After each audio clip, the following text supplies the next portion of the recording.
जैसे हमारे पास ये था पहले मिक्सिंग बॉक्स था, फिर G4 F9 फिल्टर था, फिर fan section, air diffuser, chilled water coil, hot water, steam generator, humidifier और फिर ये डिस्चार्ज ड्रेन था। तो ये सारे फर्क पे हम इन सब कंपोनेंट्स को कंसीडर कर रहे हैं।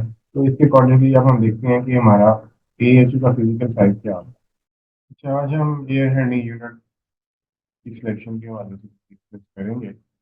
देखें AHU की, अगेन जिस तरह से मैंने पहले बताया, कूलिंग टावर्स का और चिलर का, कि ये आप एक प्रीलिमिनरी सिलेक्शन अपने पर्पज के लिए कर रहे हैं। बाकी असल सिलेक्शन करनी है एप्लीकेशन इंजीनियर ने, जो ये मशीन सप्लाई कर रहा होगा based on their available equipment. तो AHU में जो है उसकी कैलकुलेशन जो हमने की थी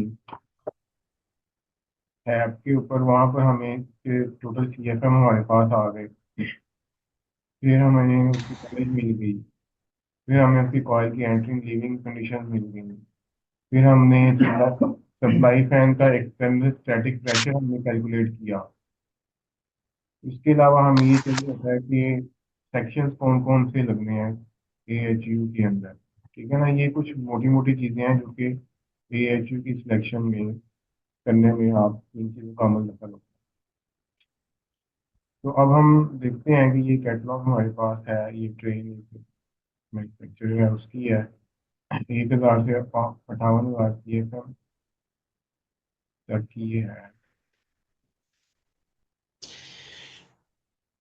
इसमें ये क्विक सेलेक्ट के नाम से एक टेबल है, इसको हम यूज़ करेंगे। तो फर्ज करें हम अगर साइज करना चाह रहे हैं कोई 6,000 CFM तक का रेंज, तो 6,000 CFM का हम करना चाह रहे हैं, तो हमें चाहिए जिस तरह 6,000 CFM।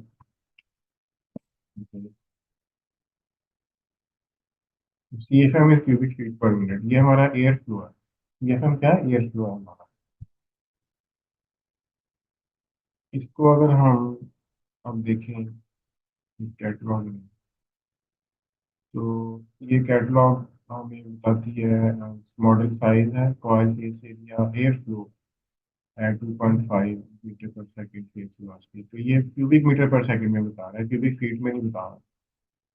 तो इसको क्यूबिक मीटर पर सेकेंड में करने के लिए हम क्या करेंगे, वी विल डू के 6,000 CFM इंटू 1.69 करेंगे ना, तो ये हमारे पास आ जाएगा 6,000 इंटू 1.69, 10140, ये क्यूबिक मीटर पर आवर आएगा। तो इसको हम डिवाइड अगर हम करें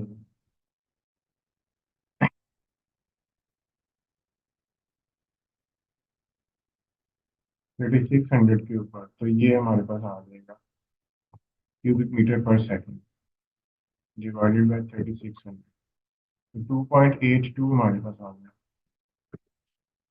क्यूबिक मीटर पर सेकंड। जो साइजिंग होती है ना AHU की, जो AHU का फिजिकल साइज होता है, वो मेनली जो है वो एयर फ्लो के ऊपर डिपेंडेंट होता है, मेनली एयर फ्लो पे डिपेंडेंट होता है। कैपेसिटी बेस्ड उसका साइज जो है, कैपेसिटी बहुत ज़्यादा उसके साइज में इम्पैक्ट नहीं करती, एयर फ्लो करता है उसमें। तो ये यही गवर्न करे। तो 2.82 है, प्लस जो भी सेक्शन हम लगाएंगे भी उस पर करते हैं बात।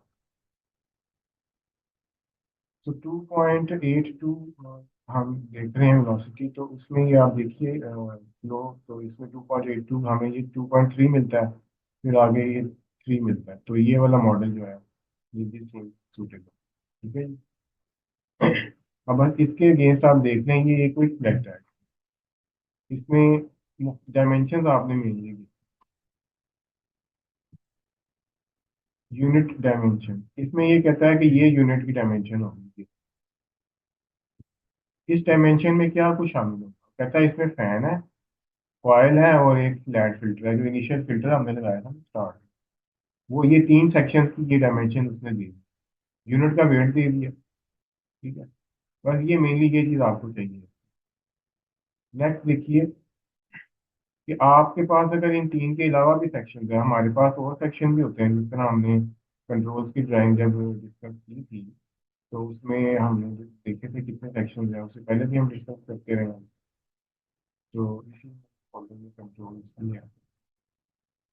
ये हमारे पास ये था, पहले मिक्सिंग बॉक्स था, फिर G4 F9 फिल्टर था, फिर fan section, air diffuser, chilled water coil, hot water, steam generating humidifier और फिर ये डिस्चार्ज प्लेनर था। तो ये सारे फर्क पे हम इन सब कंपोनेंट्स को कंसीडर कर रहे हैं। तो इसके अकॉर्डिंगली अब हम देखते हैं कि हमारा AHU का फिजिकल साइज क्या है। तो ये फैन कॉइल और फ्लैट फिल्टर तो आ गया। अब इधर देखिए, ये नीचे उसमें मुख्तलिफ सेक्शन दिए हुए हैं। ये है फैन सेक्शन, एक है मिक्सिंग सेक्शन, ऊपर मिक्सिंग सेक्शन की लेंथ में ना दी हुई, ये मिक्सिंग सेक्शन, इसको वो कहता है मिक्सिंग सेक्शन जो है वो L2 है। कूलिंग कॉइल अलग से भी दे दिया उसने ऊपर, वैसे उसने उसमें इंक्लूड भी कर लिया। हीटिंग कॉइल है, 2 inch flat filter, flat plus cartridge, flat plus bag, ये फिल्टर की टाइप है। मुख्तलिफ फिल्टर्स हैं, इलेक्ट्रिक हीटर का आप बनाना चाहते हैं तो हुआ, तो सबकी इसमें एक अप्रोक्सीमेट लेंथ लेंथ दी है। मॉडल हमारा कौन सा सिलेक्ट हो रहा है? ये 12 नंबर, 12 नंबर मॉडल। अब इसमें हम देखते हैं, ये मॉडल साइज आप देख रहे हैं, ठीक है। अच्छा, इसमें क्या किया था, फैन कॉइल और फ्लैट फिल्टर कर दिया उसने। हम इसको भी यूज कर सकते हैं और अगर हम खुद से कैलकुलेट करना चाहें तो उसको भी कर सकते हैं। तो 12 नंबर मॉडल हमारा ये है। पहला सेक्शन है हमारा मिक्सिंग बॉक्स, मिक्सिंग सेक्शन ये है। ये कहता है L2 है। L2 की जगह ये L2 में लेंथ ये बताता है, लेंथ ये 465, ठीक है। हाइट और विड्थ कहाँ से आएगी? लेंथ तो इसने दे दी, हाइट और विड्थ ये जो इसने दी हुई है ना यहाँ पर, ये विड्थ और हाइट यहाँ से आ रही, लेंथ वहां से ले लेंगे। फिर हमारे पास थे दो फिल्टर इकट्ठे थे, flat filter and back filter, ये उसका उसने सीधा सीधा ही दे दिया 620 है। फिर हमारे पास था सप्लाई फैन, ये फैन सेक्शन आ गई। फैन सेक्शन के बाद हमारे पास एयर डिफ्यूजर था, इसके अंदर एयर डिफ्यूजर गालिबन ना हो, maybe, ठीक है। तो उसको हम एक सेक्शन के तौर पे उसको ऐड कर लेते हैं डिफ्यूजर को, और वो हम एक मिक्सिंग सेक्शन, तकरीबन 620 है ये, 620 mm का सेक्शन उसको ऐड कर देते हैं। और उसके बाद था हमारे पास tank air diffuser, chilled water, hot water और स्टीम ह्यूमिडिफायर। चिल वाटर, ये चिल वाटर कूलिंग कॉइल है L3, L3 देखते हैं यहाँ, ये L3 है। जी मॉडल मॉडल साइज, और ये मॉडल नंबर हमारा 12 नंबर था ना, ये 3 से लेकर 25 तक है। तो इसमें आप 8 रो वाला कॉइल यूज कर लीजिए, ये आखिरी रो वाला, ये सबसे है कॉइल, 620 mm इसका दिया हुआ। उसके बाद में हीटिंग कॉइल था, यहाँ पे हीटिंग कॉइल इसमें दिया हुआ था, ये हीटिंग कॉइल दिया हुआ, 310 है हीटिंग कॉइल का। उसके बाद हमारे पास था ह्यूमिडिफायर, ह्यूमिडिफायर का देखते हैं इसमें दिया हुआ है।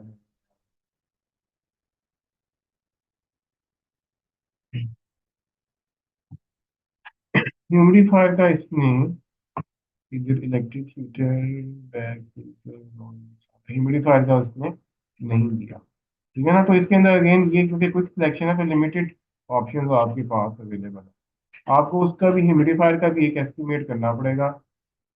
उसको थोड़ा स्लाइटली लार्जर सेक्शन चाहिए होता है उसमें, क्योंकि उसमें हम वाटर को या स्टीम एब्जॉर्ब होनी होती है एयर के अंदर। तो उसको हम जो है वो 3 फुट कंसिडर कर सकते हैं, 900 mm, ठीक है जी। तो ये सारी लेंथ हमारे पास आ गई, और हाइट और विड्थ हमारे पास ये ऊपर वाले में से आ गई। और इस तरह से हम जो है वो इन सबको ऐड अप करके अपने AHU की फिजिकल साइज निकाल सकते हैं। नेक्स्ट हमारा फैन कॉइल यूनिट है, लिखा हुआ fan coil unit. Fan coil unit की जो भी टाइप है उस टाइप का आपने सेलेक्ट कर लेना है, उसकी रिलेटेड कैटलॉग आपने डाउनलोड कर लेनी है। और फर्स्ट कीजिए, हम सिलेक्ट करना चाह रहे हैं 2 टन का। 2 टन का हम फैन का यूनिट सिलेक्ट करना चाह रहे हैं, तो 2 ton is equal to 2 ton जो है, अगर हम बात करें 1 टन ऑफ रेफ्रिजरेशन, तो it is equal to 3.51 kilowatt. ठीक है, तो अगर हम 2 TR कहें तो this will be equal to 7.02 kilowatt. तो 7 किलोवाट हो गया, ये टोटल कैपेसिटी है। अब देखिए इसमें हमें 7 किलोवाट को देखना है। वो जस्ट लाइक आप जैसे स्प्लिट एसी खरीदने जाते हैं, जाके आप टनेज बताते हैं उनको, तो इट्स लाइक दैट। लेकिन यह है कि फैन कॉइल यूनिट्स में आगे डक्टिंग भी लग सकती है, उस डक्टिंग लगने की वजह से क्या होता है कि आपका जो कॉइल के ऊपर से एयर फ्लो है ना, वो कम हो जाता है, क्योंकि डक्टिंग जो है वो रेजिस्टेंस प्रोवाइड करेगी। तो जब डक्टिंग जितनी ज़्यादा लंबी होती जाएगी या उसमें प्रेशर ड्रॉप एक सर्टन हद से ज़्यादा होगा, तो कॉइल के ऊपर से एयर फ्लो कम होना शुरू हो जाएगा, और हीट एक्सचेंज कम होगी तो कॉइल की कैपेसिटी कम होना शुरू हो जाएगी, तो रिजल्टिंग कैपेसिटी हमें कम देगा। तो ducted ducted fan coil units भी होते हैं और नॉन डक्टेड भी होते हैं। तो अब देखिए हम सिलेक्ट करने जा रहे हैं 7 किलोवाट के अराउंड ना। तो 7 kilowatt will be equal to 7,000 7,020 watt, क्योंकि हमने यूनिट वो यूज करना है जो कैटलॉग में। तो कैटलॉग कहती है कि कूलिंग कैपेसिटी जो है, ये दे रहे हैं, ये देखिए वॉट में दे रहे हैं। तो हमें 7,000 के अराउंड चाहिए, तो ये 7,000 हमें। और ये कितना नंबर मॉडल है, 8 नंबर। ठीक है, ये 8 नंबर मॉडल सेलेक्ट हो गया। इसमें कितना वाटर, इस प्रेशर ड्रॉप कितना होगा, वाटर फ्लो कितना होगा, इसमें कितने फैन हैं, ये चार सारा 4 फैन है, मोटर कितनी होगी, 2 मोटर है, पावर कितनी लेगा, 118 वाट। तो जब हम कोई प्रोजेक्ट का इनिशियल वर्किंग कर रहे होते हैं ना, तो उस वक्त हमें ये चीज़ भी डिटरमिन करनी होती है वह, कि ये हमारा सिस्टम कितने किलोवाट लेगा। तो आपसे ये चीज़ पूछी जाती है कि इस सिस्टम की इलेक्ट्रिकल कंजप्शन कितनी। तो फिर जो है ये चीज़ें उस वक्त ज़्यादा इंफॉर्मेट है, इस इन इंफॉर्मेशन की हमें जरूरत होती है। Sound level 45, cooling coil type कितना है, रोज कितनी है, उसमें स्टेजेस कितनी है, मैक्सिमम प्रेशर कितना बियर कर सकता है, उसका वेट कितना है। ठीक है ना, यूनिट वेट कितना है, ये सारी डिटेल इसमें दी गई। अच्छा, अब ये इन्होंने क्या कहा है, एयर फ्लो भी इसमें से उन्होंने दिया। ये एयर फ्लो आप देखें, क्यूबिक मीटर पर आवर। इसकी 3 स्पीड है, हाई स्पीड है, मीडियम है, लो है। कहते हैं हाई स्पीड पे ये देता है 1566 क्यूबिक मीटर पर आवर, फिर मीडियम पे 1180, और लो पे 97। अब देखिए कि ये नीचे नोट्स बहुत अहम होते हैं, कोई भी सिलेक्शन जब आप करते हैं ना कैटलॉग पे, तो ये नोट बहुत अहम होते हैं। कहते हैं कि note, air flow is based on 0 pascal external static pressure. यानी ये जो एयर फ्लो हमने आपको बता रहे हैं, ये जो 1500 कुछ है 66, ये उस वक्त है कि डक्ट लगाए बगैर जो है वो अ, कितने CFM पास करेंगे। अगर आपने इसके आगे डक्ट लगा दी तो फिर वो CFM कम होगी, CFM कम हो गए तो कैपेसिटी भी रिड्यूस हो जाएगी, तो फिर ये 7,100 से कम हो जाएगी। अब आगे देखते हैं, फर्स्ट करें हमने डक्टेड लगाना है, और डक्टेड लगाना है, और उसके आगे प्रेशर ड्रॉप हमने फर्स्ट टाइम कैलकुलेट किया है, हमारा 0.3 आ रहा है, 0.3 इंचज ऑफ वाटर कॉलम आ रहा है। तो क्या करेंगे, आप देखें ये 0 के लिए है, अगर 0.3 है, अब हमें क्या पता कितना इसमें कितना कैपेसिटी रिड्यूस होगी। एक तो इस तरह से इसकी कैपेसिटी रिड्यूस होगी, दूसरा ये है कि ये कहते हैं कि cooling capacity is specified at 27 degree C dry bulb और 20 डिग्री सी वेट। एक बात कि रूम में हमने 27 डिग्री मेंटेन कर रहे हैं, उसके हिसाब से कैपेसिटी कैलकुलेट हुई। हम तो तकरीबन 22-23 रख रहे हैं, तो उससे भी फर्क पड़ जाएगा हमारी कैपेसिटी। प्लस क्या कहते हैं ये कि 7 degree C inlet chilled water temperature, तो हमारा इनलेट भी 7 डिग्री सी ही है। ठीक है ना जी। इधर जो डिग्री सी, ये वेट बल्ब कहता है 20 डिग्री सी है।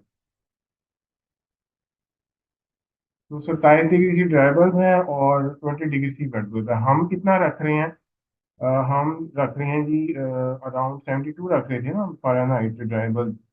तो हमारा है F-32 डिवाइडेड बाई 1.8। तो 22.2 हमारा ड्राई बल्ब है। और हमारा जो प्रेफरेबल वेट बल्ब है दैट विल बी, वो हम निकालेंगे साइक्रोमेट्रिक से निकालेंगे। ये सेंटीग्रेड में आ रहा है।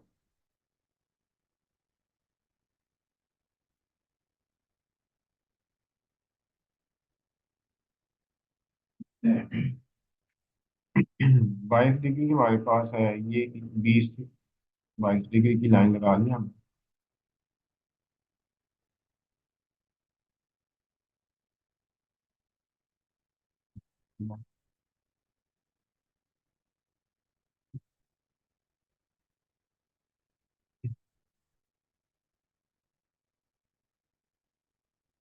खैर, अच्छा 22 डिग्री की ये तकरीबन लाइन लग गई है।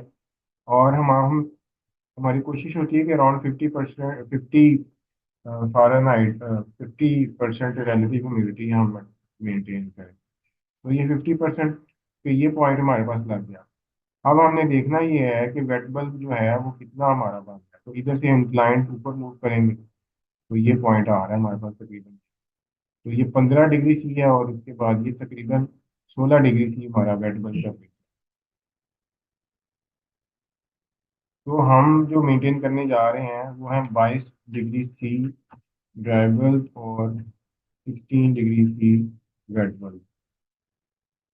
ये हम कंडीशन कर रहे हैं, लेकिन जो कैटलॉग है, कैटलॉग कहती है कि जी मेरे पास जो ये डाटा है ये सारा ऑन डिफरेंट बेसिस है। ये 27 डिग्री ड्राई बल्ब और 20 डिग्री सी वेट बल्ब है।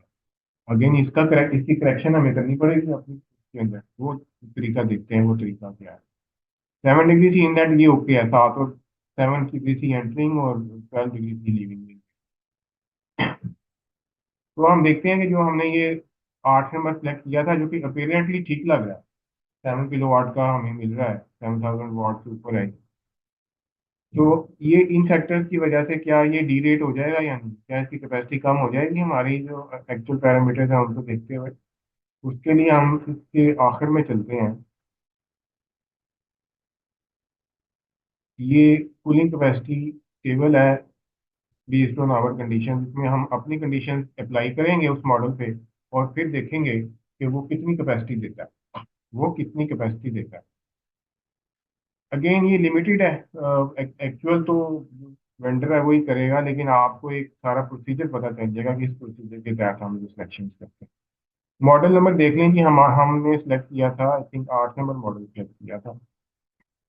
8 नंबर मॉडल, 2 3 4 ये और ये 8 नंबर। 8 नंबर मॉडल में एक चीज तो ये सिलेक्ट होगी ना, 8 नंबर मॉडल। फिर ये कहता है कि इनलेट वाटर टेम्परेचर 6 रखा है या 7 रखा है। हमने तो 7 ही रखना है, ये हमारा 7।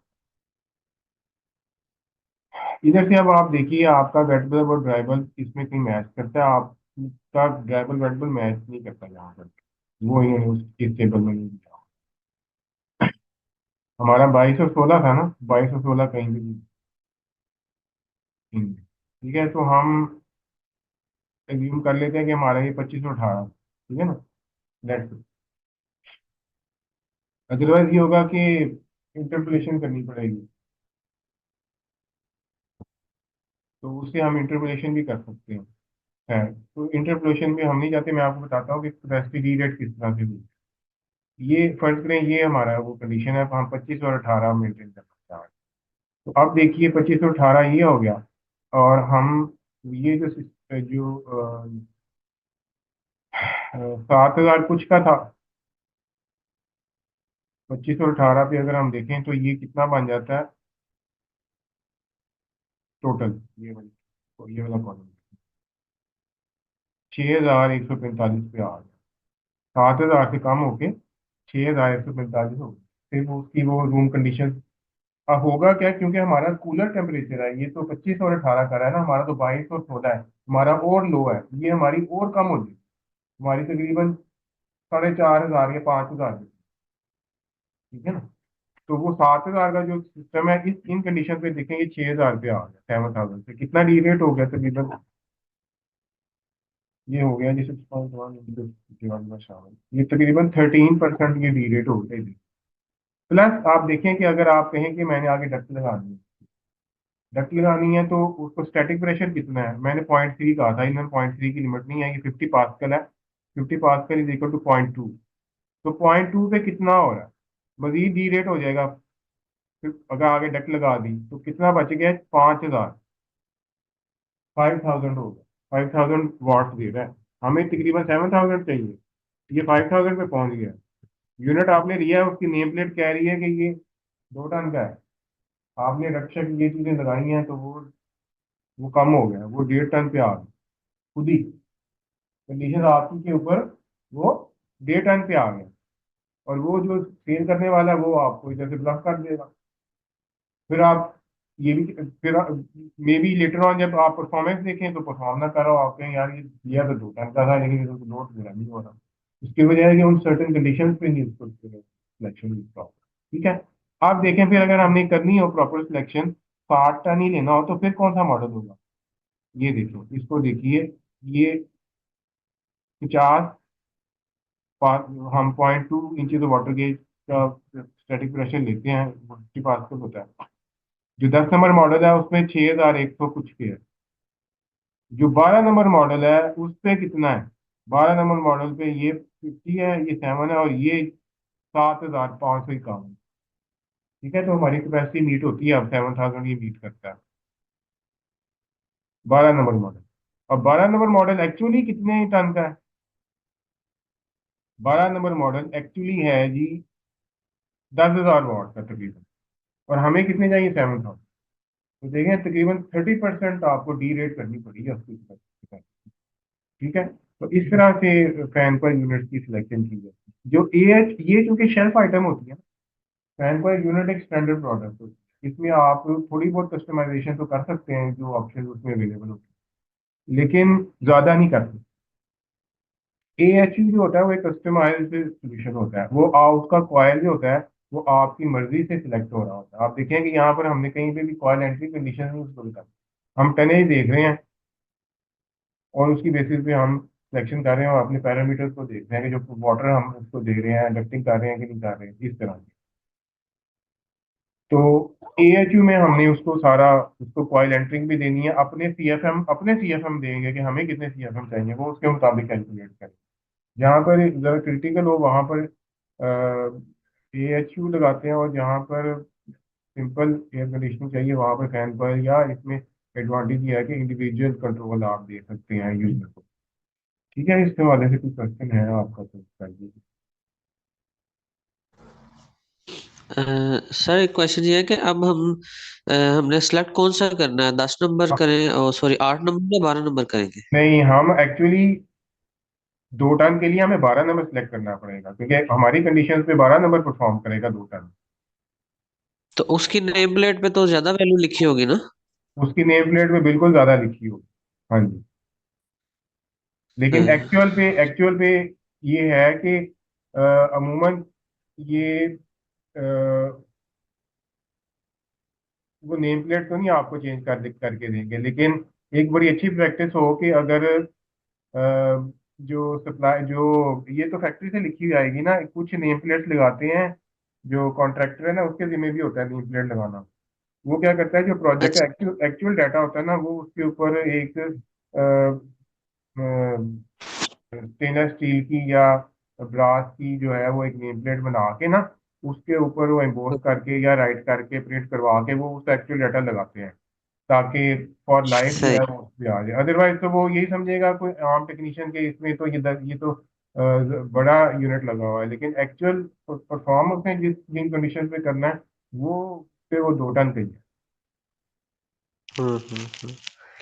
इसी तरह ही सर एक इसी तरह जो आपका स्प्लिट एसी आप लेते हैं, जो 2 टन का या 1.5 टन का लेते हम्म हैं, असल में वो 2 टन परफॉर्म नहीं कर रहा होता, वो भी कम कर रहा हम्म होता है, वो भी 25% तक डी रेट हो चुका होता है, क्योंकि वो 2 टन जो होता है वो इस सर्टन कंडीशन में उसकी परफॉर्मेंस होती ये बताएं।